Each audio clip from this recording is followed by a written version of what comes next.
Hi, everybody. Welcome. Welcome, welcome. Use the chat and let us know where you're tuning in from.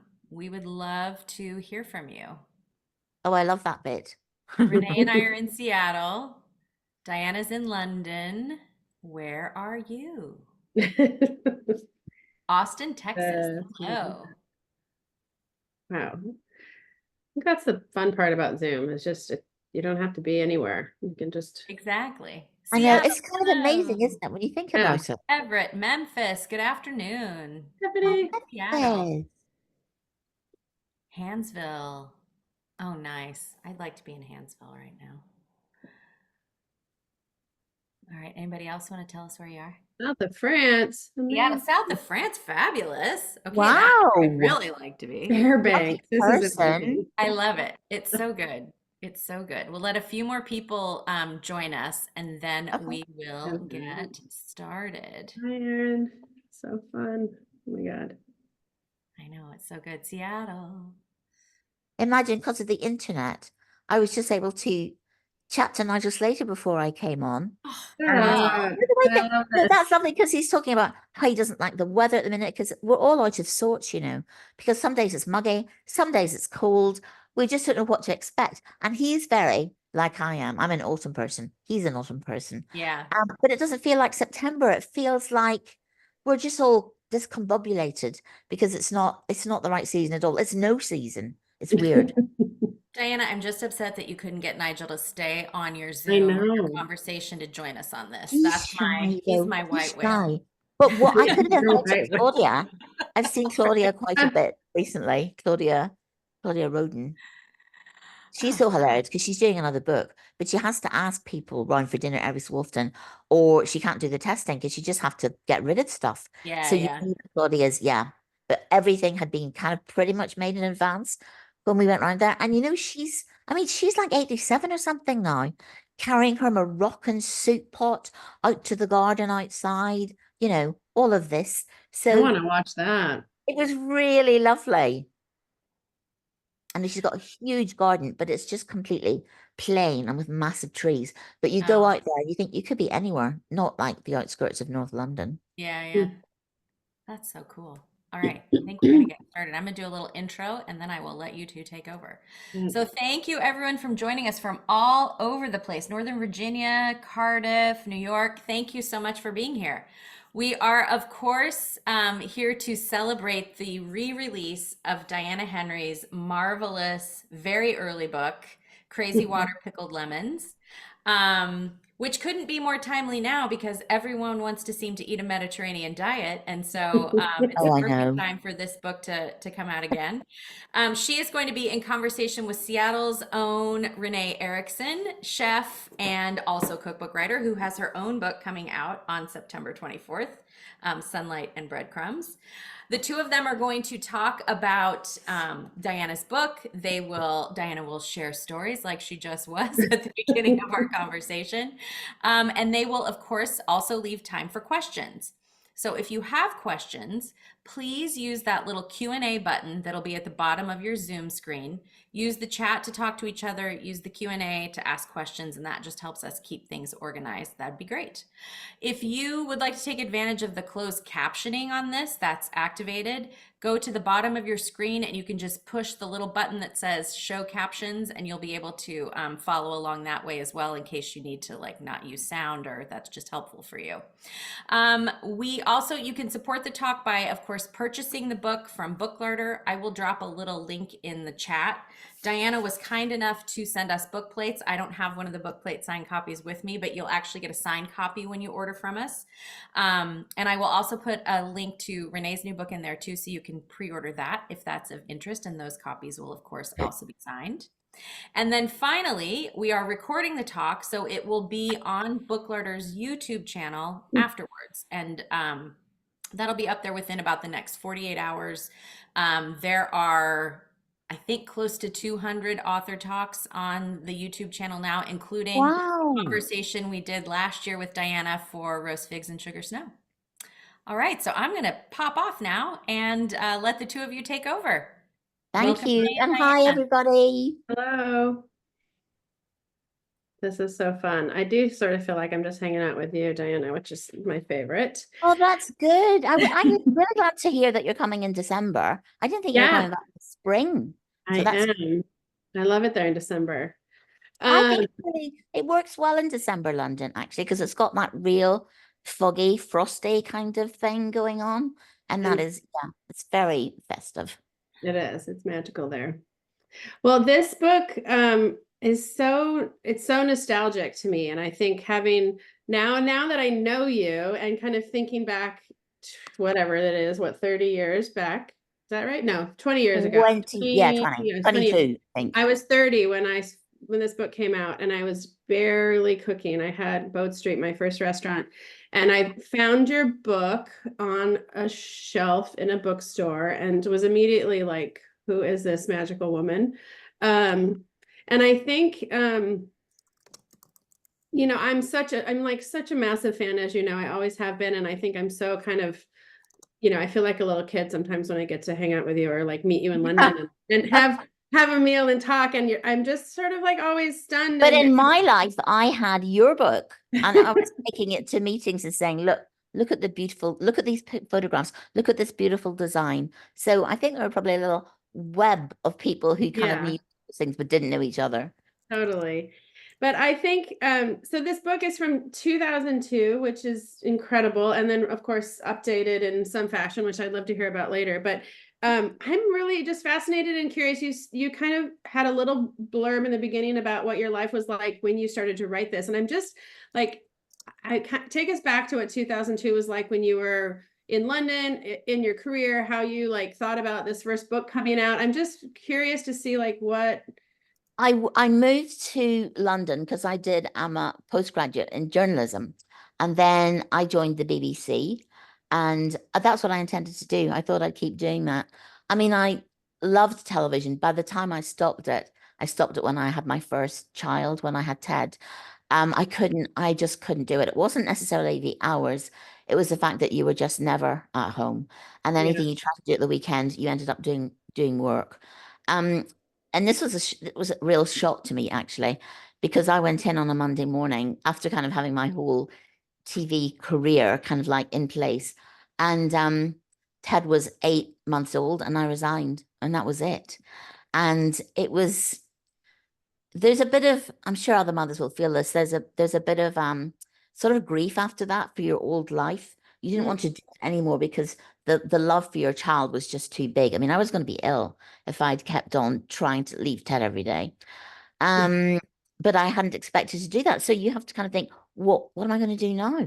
And I resigned on Monday, and by the Friday that same week, a publisher got in touch with me because Antonio Carluccio, I don't know if people know him there. Yeah. Here, he's very well known for kind of like, well, Italian cooking. He was on the television all the time. Quite old and quite, I mean, very, very Italian. And I started to work with him on the Friday because he hadn't written a book at all. So I worked with him until we got it finished. And I couldn't believe it. It was like I was reading material all the time about vegetables to do research. And then I saw him a couple of times a week at his restaurant. And there were long hours with him as well.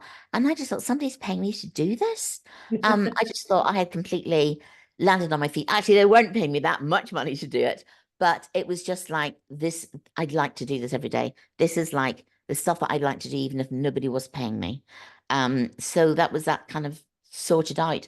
And I went into kind of like writing for magazines and that kind of stuff soon after that because I just thought I might as well do this. One of the good things is that I didn't feel worried because I was being with Ted and that was the main thing. And if this other thing worked, great. And if it didn't, never mind.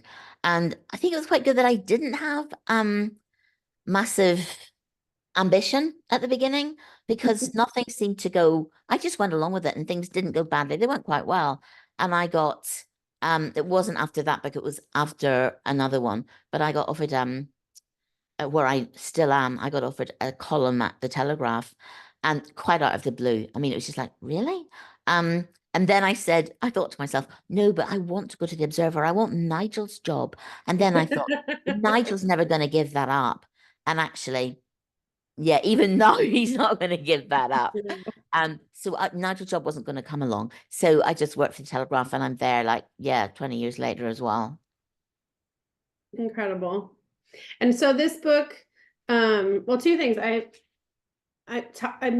Tell me about the title, and did you choose it, and like how that came about? Sorry, here it is. Well, Crazy Water Pickled Lemons. I did have that idea in my head, but it wasn't attached to anything. I kind of always liked looking for novels that had bits of food in them. I like to read those. So I read Naguib Mahfouz's for the first one in his trilogy set in Egypt, and there was a lovely scene near the beginning where he was having breakfast with his boys, with his sons, and they were having, Arab bread, they were having boiled eggs, they were having preserved lemons, had full madame, they had all of these things that they would have in Egypt. And I just thought, I like this world, and you also could read about walking under the vines near their house, that kind of thing. So I was in that, but I had already, when I moved to London, discovered Claudia Roden. So I discovered Middle Eastern food via kind of like vegetable and fruit shops in London, and also restaurants that were very inexpensive, but that did food from all over the Middle East. So I was really, really excited about that. So I think this book in my head that I had no intention of necessarily writing, grew out of stuff from my childhood, because I'd thought of those kind of exotic ingredients when I was little, growing up in Northern Ireland. I mean, it's really it's grey there most of the time, even in the summer. And also things like pomegranates. I when I was we used to get them at Christmas, but I thought they were just like unicorns. I thought that you could only get pomegranates at Christmas, and they were this incredible thing. And the same about flower waters, because my granny kept, no idea why actually, rose water and orange blossom water, and she used to wash her face with it every day. And I smelt them, and I just thought, there's this thing, this place that I want to go, or or maybe I've been there, but I just don't remember. So there are all these kind of like feelings around Middle Eastern food. And I bought Claudia's book when I came to London, and I cooked a lot out of that. But when I went to this meeting with this publisher asked me to come and have a meeting. I'd never met them before. I didn't know who they were. I thought that perhaps they discovered that I worked on Antonio's book, the vegetable book, and they were seeing me because they thought I might be able to do that with other writers. So she went on about it. I wasn't clear what she wanted at all, really, but we continued past an hour, and then I said to her, there's a book I would really like to write. And she said, "Oh, what's that?" And I said, Crazy Water Pickled Lemons. And the title, I could just see her immediately think, going, thinking this is a good idea. And I didn't have a pitch, but she said she was really interested. And I wasn't quite clear whether she wanted the book or not, but I went back home, and I wrote what I called in television, I would have called it a treatment. So it was basically a kind of whole document on what it would contain, kind of what the different chapters would contain, how it was going to be made up. Even at that stage, I kind of like photocopied font types to think that this will be something that I would be choosing. So everything I could think about that would go in the book, I did it. I wrote it up, and I also did mood boards. And that was quite like doing television. So I think it would be much harder for me if I hadn't been a TV producer first to put that together. But when I'd done the mood boards, Rebecca sent them to the sales team so they could all look at them. And I think because there was all of these images there, and also it already had a feeling, I think they thought it already existed. So they just had to commission it, and it'll be fine. And of course, it was very cheap because nobody knew me at all. So it was one of those, oh, let's just commission her and see where this goes kind of things. But it was great because I didn't at that stage have another job. I basically went home and started to write it, and I wrote quite a lot of it in the middle of the night when Ted was sleeping. I had this thing of writing it in the room next to his, so I would hear him. And I'd keep if it was a summer, I kept the windows open. So there was this wonderful kind of like a light breeze, but also the good, you know what summer nights are like, that kind of scent. So I wrote it during this experience and with these conditions around me. And it probably was one of the happiest times of my life because I've never written a book now that I don't also have a column while doing it. So they became much harder after that, to be Yeah. honest. So two questions. One, is the mood board still your process? Do you do that for all your books? Or have you? Or I you're No, I always do it, but one? I stop putting them now on boards. I do things that are photocopied, things that are from the internet, whatever I see. And usually it's about trying to get a particular feel rather than photocopying things and saying, oh, I want a picture like that. Sure. And Laura Edwards, who does my photographs she does the photographs and we work together. Um, we usually have a kind of meeting with the designer where she has picked out pictures as well, and she goes, that one, that one. And it's just a question. I love this bit. It's a question of her getting near to the thing it is that I want. Mm, And also sometimes she will say, so it's not that, but it's kind of around the corner from that. And I know exactly what she means. So it doesn't stay like that, but you have to start and then you have to constantly think and revise because it doesn't exist already. So you're making something from nothing. sure. So as you go along, you might think, oh, these are too dark, or these are just too static, or they're too colorful. That's a real problem with cookbooks because publishers always want books to be colorful. And Mm, you're thinking, no, we need some plain graphic. You know, we want some squid and some squid ink and some rice. So I kind of even towards the end of the book, when we're shooting it, I will change recipes if I haven't got enough recipes that are like that. If there's too many colorful Bright recipes, one. I'll take them out. And my publishers don't know because Of they course would not. hate that. Oh my God. They'd be kind of like they tried with one book. They did a little tricky thing with me, and I was absolutely furious. It was simple. Mm, Cooked simple, yeah. And it all gone well. It's very hard to actually shoot those books because you've got a whole book full of things that are very easy and they don't look complicated when they're on the plate. So you're doing kind of like home food after home food after home food. Anyway, I thought we'd done a very good job. And then the first copies of the book came in and I showed them to Gillies, who's my youngest son. And at that time he was about 9. And he looked at me and said, Mum, he said, why do these all look like the box that you get a ready meal in? So here that's kind of like things from Marks and Spencer's and they're usually quite garish. And I said, do you think that's what that looks like? And he said, yes, I don't think they've done the best.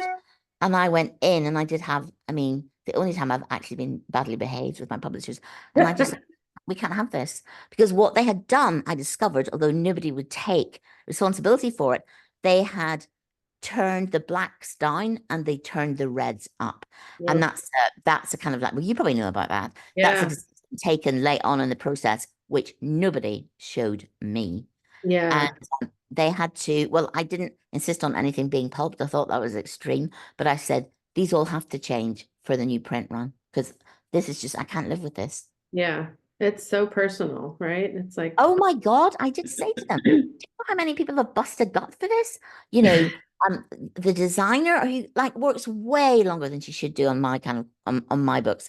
And I don't know, and I know that everybody in the team makes more effort than they do necessarily with other people's books. So it was just like, don't do that to us, especially when what you're trying to do is make it a bit gaudy, which means yeah. commercial to you. So yeah, that was bad. But I'm all across these things, and that does make every book difficult because quite a lot of authors they do the cooking for their books, but they don't necessarily do the propping and all that as well. But I do everything, and actually I thought to myself maybe I should let go of it because I was very unwell at the beginning of this year. So the next book I'm writing is fallen behind again. And I thought, well, if I didn't have to do all the photography days, I could probably get this finished now within a year. But I can't quite do it because I don't know. I don't, I don't trust that the person or people surrounding it would kind of get to what I wanted without me being there. This is North. Yes, this is North. Oh my God. This Amazing. book. But I have written half of it. Well, probably a bit over half because I've written half the essays and I've probably done about 2/3 of the recipes. Um, but it's kept getting postponed from 2019, which is when I got cancer. And then I had other subsequent illnesses. And it just seems to be the thing that I used to have this thing about a book, how it's kind of a living thing and like a fish. And what you have to do all the way through in a way is wrestle with this fish. And it's beautiful, but it's going in all sorts of other ways. And you just have to kind of like not meanly, but kindly pull it into some kind of shape and it's got to stop wriggling. Um, but this book hasn't been like that because I've been off it and on it and off it and on it. And every single piece that I write, essay that I write, it seems to be like starting again. And but that may be because it's also a very big book and it's also quite complicated in what it covers.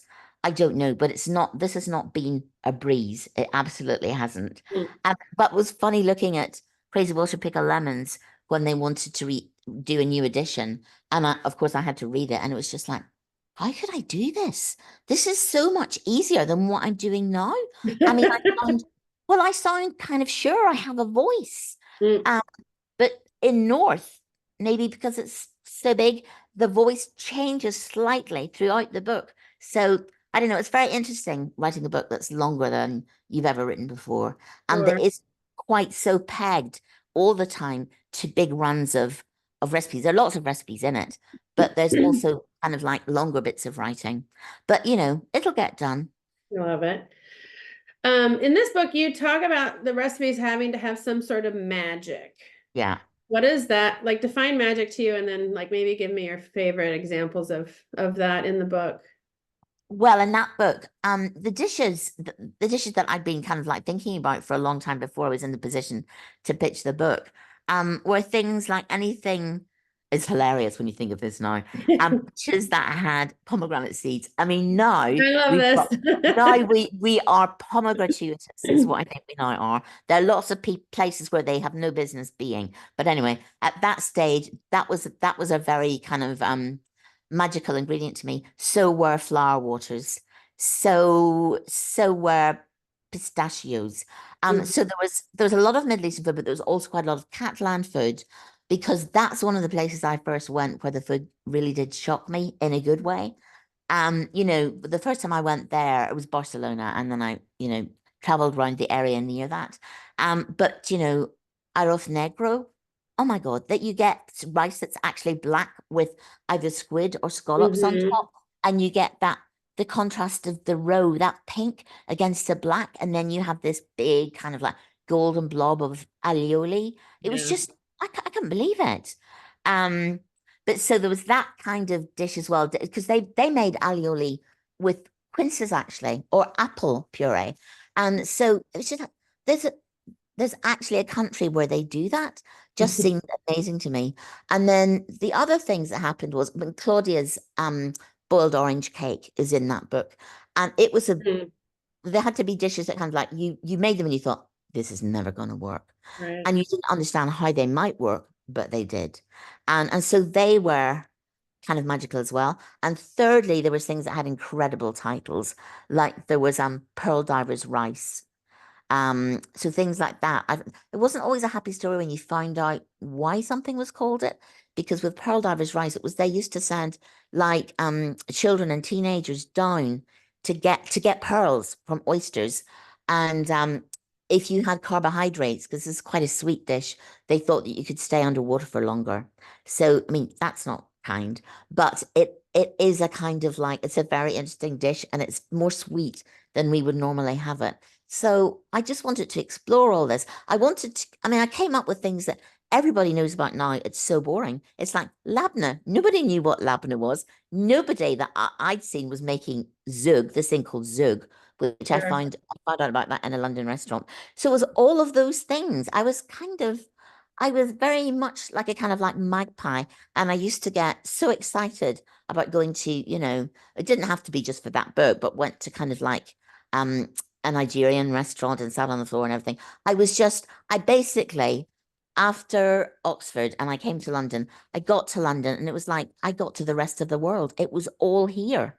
And I was quite intoxicated by that. And that hasn't really changed much, actually, except Mm. now you're able to get food from everywhere on the internet, which should be good. But I kind of miss those days where I had to take a, you know, a travel card and I could go like from one side of London to the next, trying to find this or that or the other, like kind of like going down to Ridley Road, which is just like, at that time, it just seemed like a bit of a, you know, it was a rough place. But I had to go there because they had like, there was a shop that had like 6 different types of feta.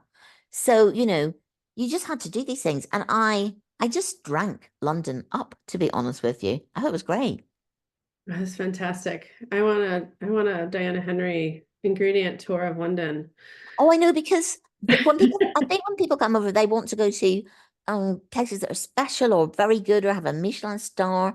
And basically, you should go to places where um there are you get to be within other cultures, and they're all around you here. So if I could go to Green Lanes tonight after I've talked to you, and it's full of Turkish places, and I could eat in any one of them. Some of them just specialize in grills. Some of them specialize in pastries. So you can actually go to several restaurants in one evening, and I just love that. Yeah, I guess you're right. It's magic, right? It's magic, and it connects you with all of these things. You see, I hadn't traveled very much at all when I moved to London. Because I was, you know, brought up in Northern Ireland. There were 4 children and my mum and dad, and you had to go to Belfast, and then you had to go from Belfast to London to start your journey to anywhere. Nothing went from Belfast. Mm. So I was just waiting for the world, and it hadn't been happening. So it was going to happen now, but it happened first in London. That's where it happened. And And I've never ever got bored of London. And my kids were born here and they're not bored of it either. They go every so often. They say, God, Mum, isn't London great? And I say, yes, it is. Because they're not blasé at all. And I'm glad of that. yeah, I can't. I'm always leaving London, being like, when am I coming back? No, but that's good. That's Yeah. good. I do that in New York, although we'll just see who gets into the White House next. Yeah. Um, but yeah, I haven't been in New York for quite a long time, but that did have that effect on me. Do you know Nick Sharma? So yeah, I Yeah, do. Nick Sharma, he's kind of food writer who's based in LA now. And he kept saying, no, no, no, you don't want to go to New York. You want to come to LA now because that's the place. And at one time, I think it's quite heartbreaking. San Francisco was the place, and it's just not now. Things change, that's for sure. Yeah, well, kind of Alice came along and she changed. I mean, she was another huge influence. I didn't know who she was, but till I found her book, The Japanese Menu Cookbook, in a bookshop in London, and it was remaindered. And so I thought, oh, this looks good, and it's not very expensive. So I took that book home with me the day that I took Claudia Roden's book Oh home with wow. me. And so they both were on my bedside table. For years, to be honest, they were like things that I couldn't move off it because they would remind you what your kind of cooking was, even though one was Claudia's and one was, it was not Middle Eastern, but it was focusing on good stuff, not done complicatedly. And that was a big thing. I think that's one of my favorite things about this book is how ingredient driven every chapter is. Like it's like your stories all start from that. And Yeah. I yeah, I think it's such a easy way for a reader to kind of digest like the kind of extreme ideas that are, you know, that might be really Yeah. foreign. Also, it's such a lovely kind of, I don't know, easy way to enter something that might be totally brand new to somebody. And I think that Yeah. I I love didn't that. even think that. I just love those ingredients, and quite a lot of them have been so hard to find in Ireland. I was very, very excited about them. Mm-hmm. And so of course, because of that, like you end up traveling, right, via a cookbook, which is, I think, kind of the best way to travel if you can't get on a plane. Oh Um, no. I've never been to Cairo. Um, I'm assuming you have. Will Yeah. you tell us a little about it and what, But I've like, never been, do you know what I feel bad about in that book? I mean, you can see quite clearly that I love Iran, mm, because I love the this a bit similar to Morocco, the sweet thing and the savory thing that they're so fond Sure. of. And also, they're the most amazing rice cookers. And I know that because I've got friends who are from there, though left a long time ago. Mhm. But they know how to cook them well. And I have to go there to be able to see that. But I've taught myself and other people have taught me how to do a tadig at the bottom of your rice. I love And that. yeah, I feel, but you can't do it all, but Renee, you can't. And also, I think it's legitimate if your kind of ideas are in your head and you've been exposed to places in a different way than actually being there. If you're reading the literature and you're Mhm. reading lots about the food and you're cooking that stuff and you're getting people to teach you that stuff, well, I wasn't going to go, I wasn't going to go everywhere that went in it, but Iran was the thing that I felt bad about. But I continue to be a bit worried about that, a bit worried about going there. But I Sure. hope that I will. Yeah, I have friends that have left as well, and Really? yeah, and Okay. that are they're here in America now, and one will never be able to go back, which is heartbreaking, but Oh we'll Lord. see one day. Maybe it's supposed to be like a remarkably fabulous place. So Oh no, well, Anissa Elu, until it mhm. seems to be quite, do you know her? I love her. Yes. Yeah. All of Middle Eastern stuff as well. And she's quite unusual. She's very sophisticated in a Oh good my God, way. and her mom, the Oh photos my of her God, her mom mom. are just Those like pictures of her mom, she looks like a sort of grandee, this kind of amazingly aristocratic woman. And she's got, oh my God, the bone structure. Anyway, Anissa, I knew, was keen to take people to Iran at one stage when it looked like it would be okay. So I was going to get ready to go with her, but she didn't do it in the end. I mean, I think she took parties to other bits of the Middle East. I think they went to Lebanon. Um, yeah. but yeah, so I could go to the places that seemed a bit safer, I suppose. I mean, Egypt and Turkey. And actually, I really love Turkish food. I didn't know anything about it when I moved to London. And kind of like my parents, they'd not been to Turkey, but they'd been to Greece. And, if you come from a family that really doesn't travel that much, or at least they don't until you encourage them to. I remember my dad going to Greece and saying, "Oh, it's so oily. I didn't like it at Yeah. all." And it's like, yeah, it's olive oil. And Yeah, the other right. complained about was that nothing was hot, nothing was piping hot, because I don't really think they serve it that way. Um, but Mm. yeah, but you pick if you're keen, you pick an enormous amount up. I went to Greece with them, probably when I was about 20, and I got just the olive trees, the way that they flickered. I mean, I've written about it in the book, Yeah. but olive trees are so wonderful to me. And then you read about Van Gogh really loved them. So he would write about how they kind of like you didn't know whether they were gray or green, and they kind of like were like lots of little fishes. Or at least I hope this is what he said, because I can't remember specifically now. But he got me really interested in that. Well, poor guy, he was writing this stuff when he was in Saint-Remy and going quite mad. Yeah. So you would think mad things about olive trees if you're in that situation. But also at first I didn't like them. I thought they tasted of ink. Um, and then I read Durrell as well, and he was saying they were the taste of as old as water. And I knew what that meant as well. So I was always reading, but always falling in love with these things like olive trees. And it didn't seem, do you know what? I wonder if now you start to do that, it would seem pretentious, but then it didn't. It seemed wholeheartedly sincere, because I was just going around the world like this child, Yeah. being amazed at everything.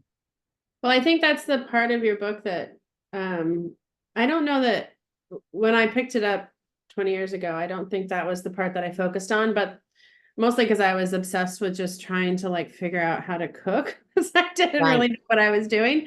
But I think having looked, read this again and kind of going through it, like it's such a it's so romantic and gorgeous and how you write about it, yet it's also really funny in many Oh, ways. do you think it's I don't think funny? you probably, maybe it's just like being an No, no, American that's and great. hearing I'm you, very interested to hear another kind of like view on it. but like when you talk about, and maybe funny is like also just like kind of how culturally British people speak Oh about yeah. them as American. Like the part you write about the figs and describing them as like hungry kisses and things like that, where it's just like your words, the way that you, I don't know, there's something so like luxuriously Oh defined yeah. and elegant and like and funny that I think is It was very funny.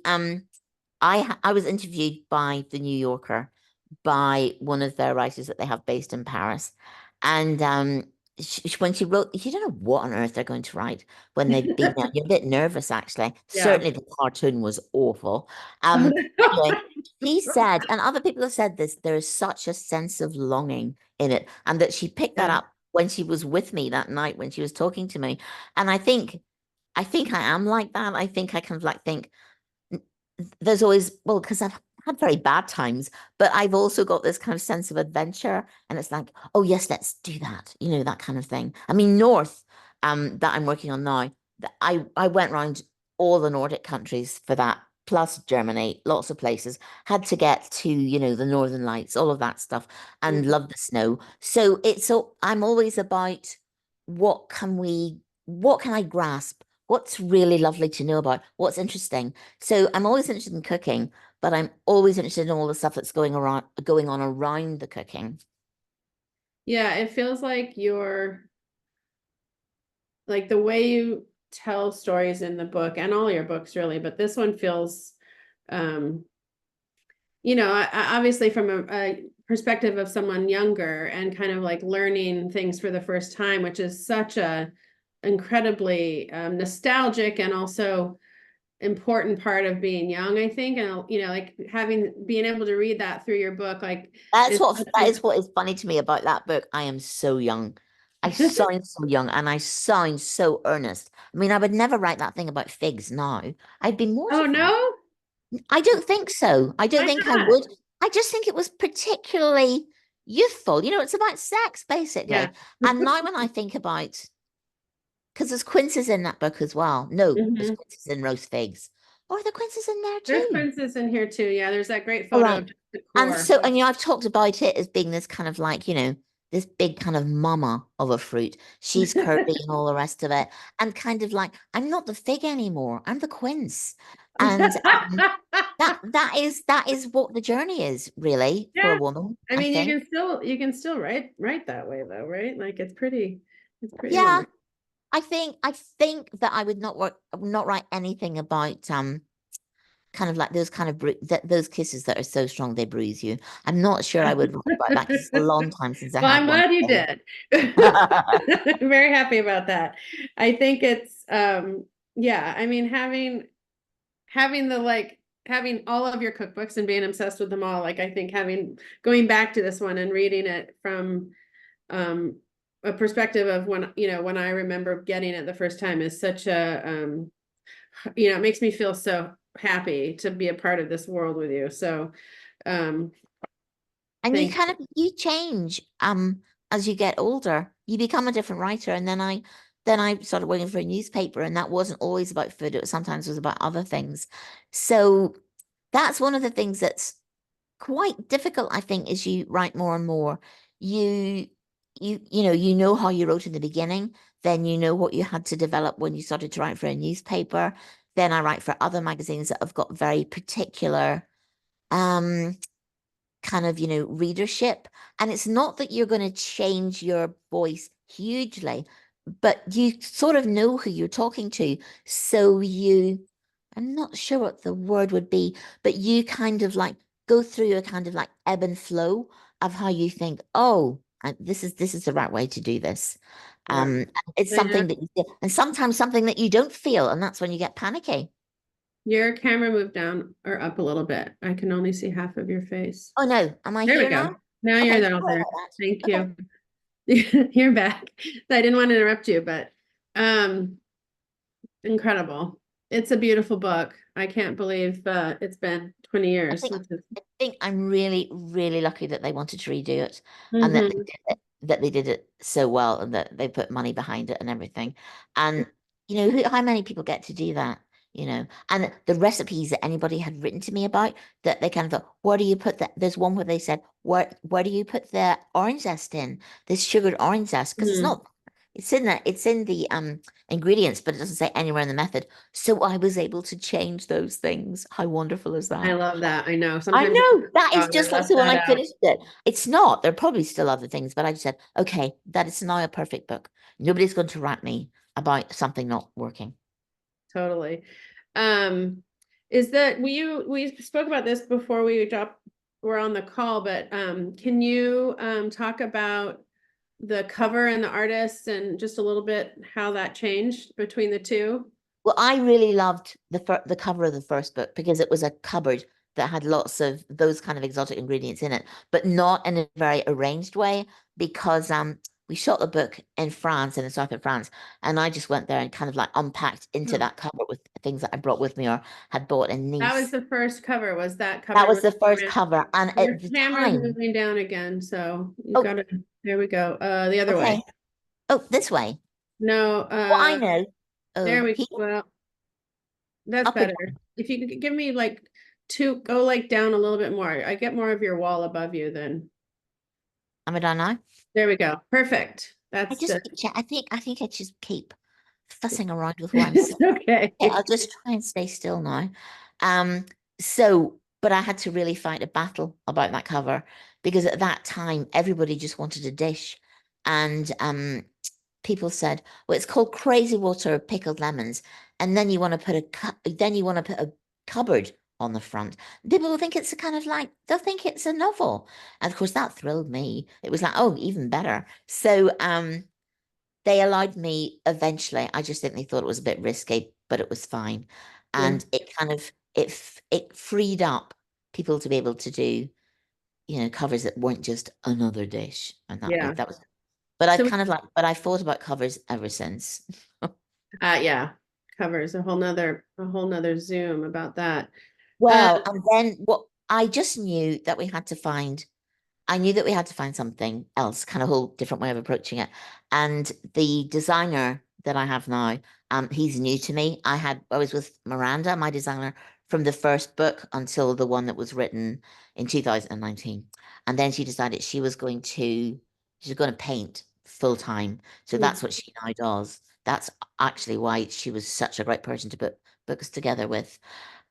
So just one weekend, he definitely thought he wanted to have an illustrator or a painter or something do the cover. So I just went down this rabbit hole every weekend because my designer started to show me things that I didn't like at all. I was kind of like, what's he thinking?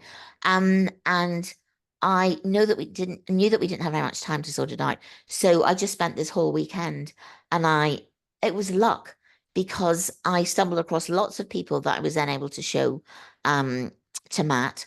But the person that I really liked, because I thought her things had a sense of magic, was the woman who eventually ended up doing the cover for us. And that was a different procedure, not working with a photographer, but working with someone who's a printmaker. Because obviously she would do her work to show us different possibilities, but none of them could be completely made up and sort of perfected because we couldn't afford that. We just had to go with sketches and we'd say, no, that's too literal, or no, that's too many colors in it. I mean, there were all sorts of things whereby I wanted the blue to be a bit different. So I think because the gaudy thing was still bothering me, but if you're going to go with lemons, it's going to be gaudy. So that's it. And then the last thing we changed was those little flecks of gold because that had been on one of the pictures that she'd done that I most loved. It was trees, but there was almost a kind of like a web of things between the trees, getting kind of like more denser as it got to the middle, and that was in gold. So I didn't want anything to be dense, but I just thought that was really a good image that went with what the book actually is about. It's kind of like magic. There are just touches of gold in lots of places, but you have to see them. And then everybody was very excited about it. And so was I. And I've ended up with a book that's got a cover I like better than the original one. And I never thought that would happen. I never thought that. And we had changed Roast Fig Sugar Snow that came out in the winter. We got an illustrator to work on that actually as well, and that was also wonderful. And next year, because we're going to reissue a kind of very, very book, it's got very simple recipes in it, was kind of very near when I started writing because I had babies and stuff and I just had to shove things into ovens. There's an illustrator here called Chloe Cheese, and I used to keep her kind of like her prints of things. I used to pull them out of magazines and put them in frames and put them on my wall. So I had Chloe Cheese's paintings around me in the kitchen. I mean, years ago, and now she wants to do the cover for this book. Oh, So wow. I just imagine I've had the roast pigs, I've had the exceptional, crazy water, and now I'm going to have Chloe Cheese deciding what kind of like cooking simply means, and that's really exciting because I don't know, that is a really hard work about a book, but I think it's probably the bit I like best because you're working collaboratively. When you do recipes, they have to work and you have to test them and you have to write a good head notes. I think that's really important because your voice has to go all through the book. But the bit where you're kind of like working with people about what will give the book its identity, really, which is the cover and the photography, that's not my area of expertise, but it is the area that I will not let go of and the area that I like best, if you like. But then I don't know that I'm not. I've been buying Ties cookbooks it since all I'm together. Yeah. 14. And I think if you do that and you read and you look and you watch and everything, you just gather everything up in a way. I love it. Well, there's a couple questions. Hopefully, maybe we didn't answer this. I should have looked at this sooner. The question is, what is the book about? Oh my goodness. Oh dear. Gosh, I hope That's everybody's not bad. We being really zipped right through that part. It's about food that's from the Middle East, North Africa, and the Mediterranean, and dishes that are enchanting in some way or have a touch of magic. So that's it. There's no northern recipes or Nordic recipes in this. Completely different place. I love it. And then I think we've covered a little bit of this, but I'm curious what else is missing in this. The question is, what is new and what has changed in your new book?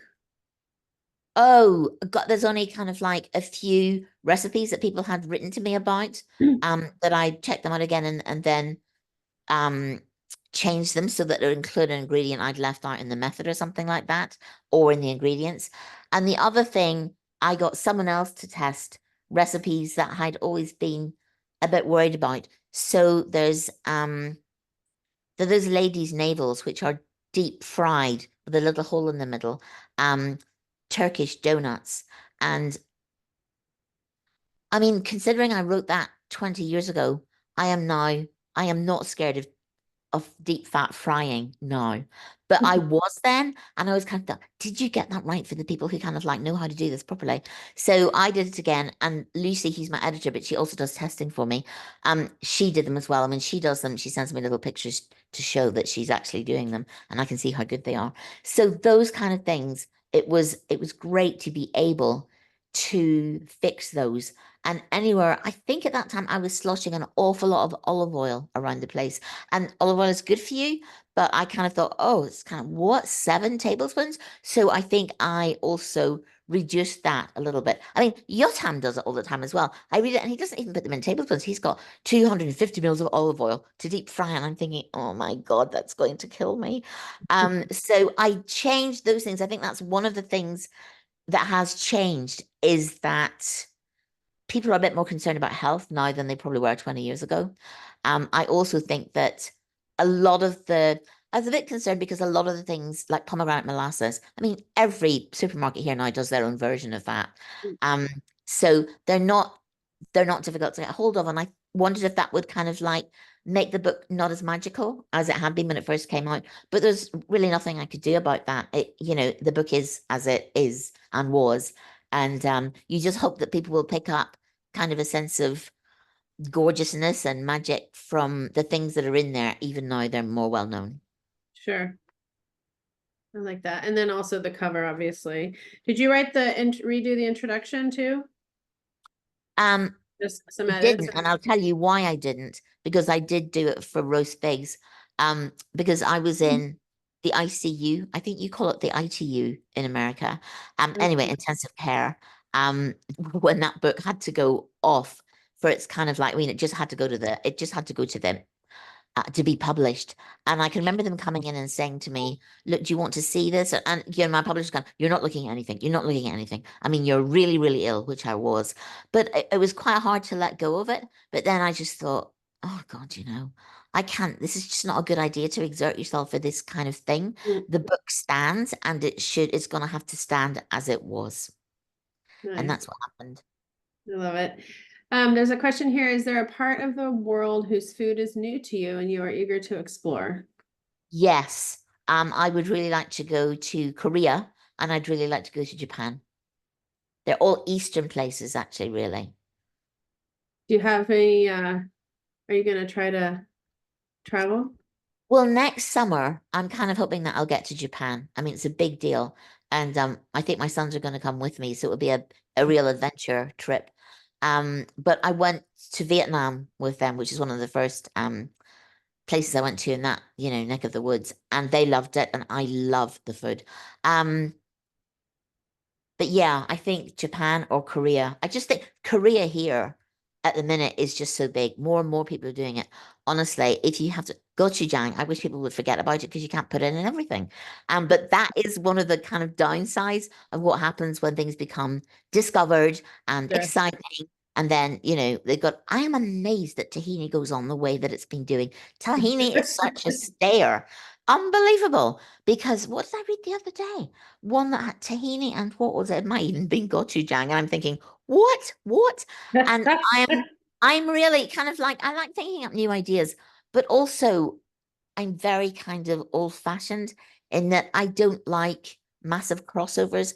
I want to eat Italian food. I mean, I might just add a little thing to it that they wouldn't do in Italy. I just had cacio e pepe with crab recently, actually, in London, and that was delicious. But you're not going to find someone in Rome doing that.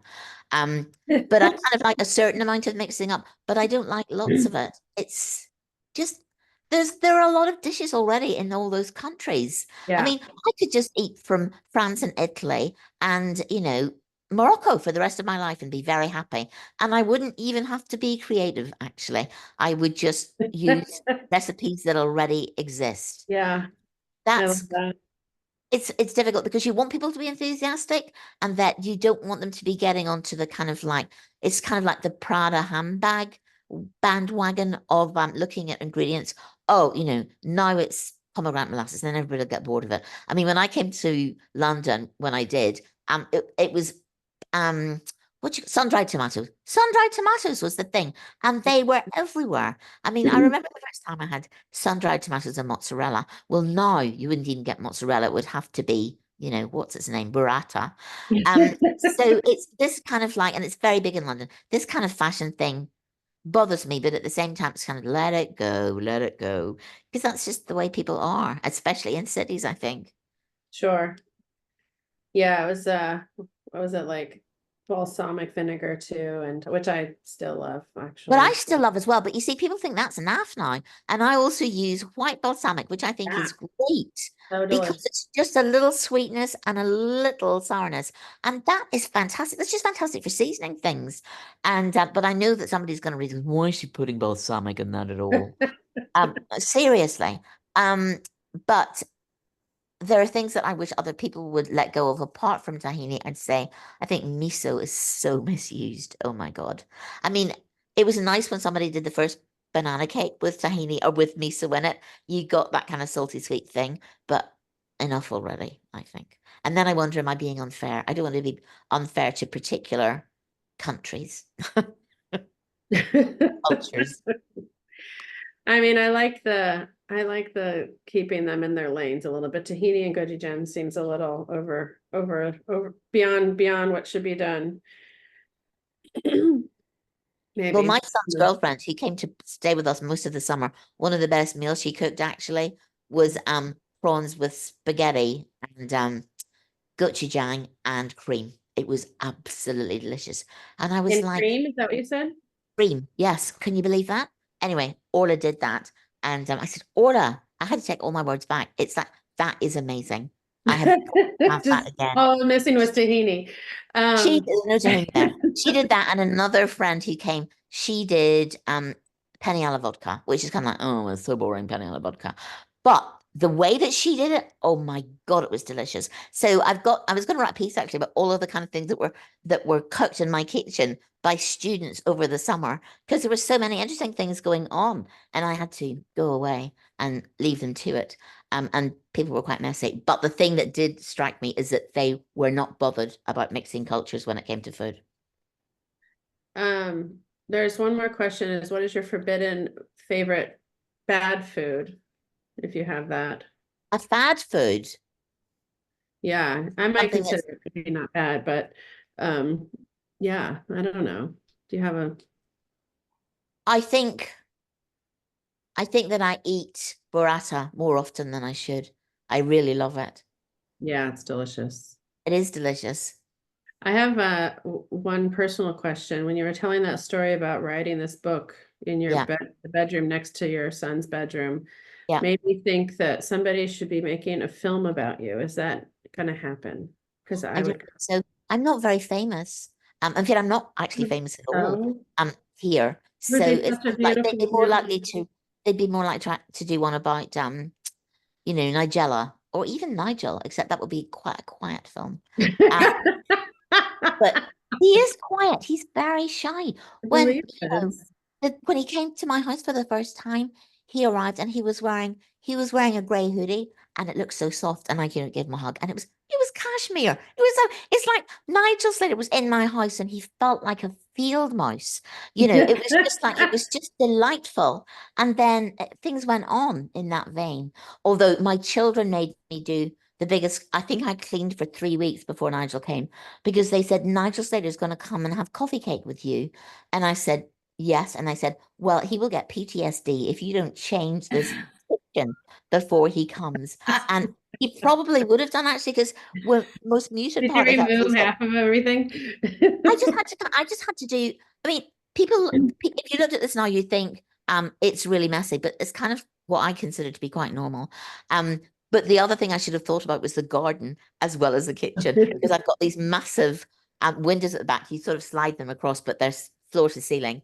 And it was the winter, so I didn't think he would be expecting an enormous amount. But I opened the sliding door to go out, and he was literally speechless because it was so bleak and messy. Well, just it's untidy, really. It was kind of like there was my watering can kind of like fallen over, and my hose wasn't kind of like properly put back in its thing. But of course it wasn't, because it's the winter. I wasn't using it. I haven't done since I used it in the summer. So yeah, it's funny. I think it's harder if you're not a gardener, actually, to have Yeah. Nigel than if you're not a cook. I mean, I look at his garden all the time that he posts. Yeah, it's I think beautiful. I think he just recently, for a magazine or something that he writes for to do with gardens, I think he did a little tour. You could watch it, on I you did. could on YouTube or something. Did you watch it? Oh yes, of course. Oh, I mean, oh God.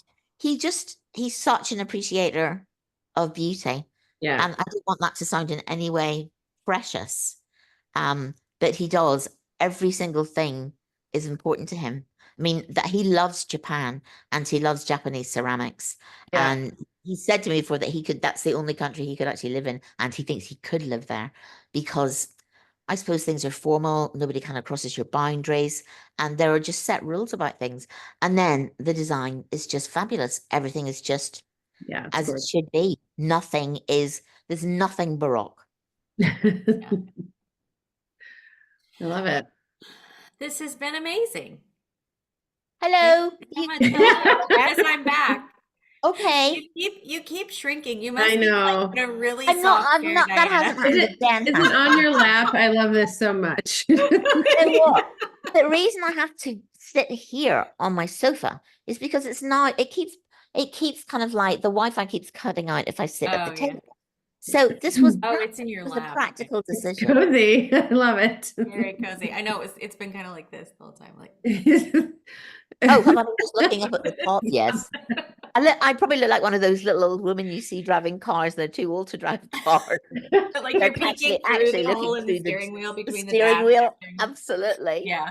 Gosh, This has been so so great. fun. Thank you so much, both of you, for Thank this you very much lovely for having me conversation. and for everybody who listened in. I hope that I'll be in Seattle or indeed anywhere in America before too long. We would love Yeah, that. would love that. Please, as soon as you're ready. The book again is Crazy Water Pickled Lemons. Thank you everyone for tuning in. And thank you so much, Renee and Diana. Diana, have a Absolutely, lovely Diana. It evening. was so It's been fun. a pleasure. See you at Christmas Yeah, or see Yes, near you that. in see you at December. Christmas. Bye. Bye. Thank you, Bye. everyone. Bye. Where do I end it? Sorry. I've got Thank you you back before you push now. stop. There we go.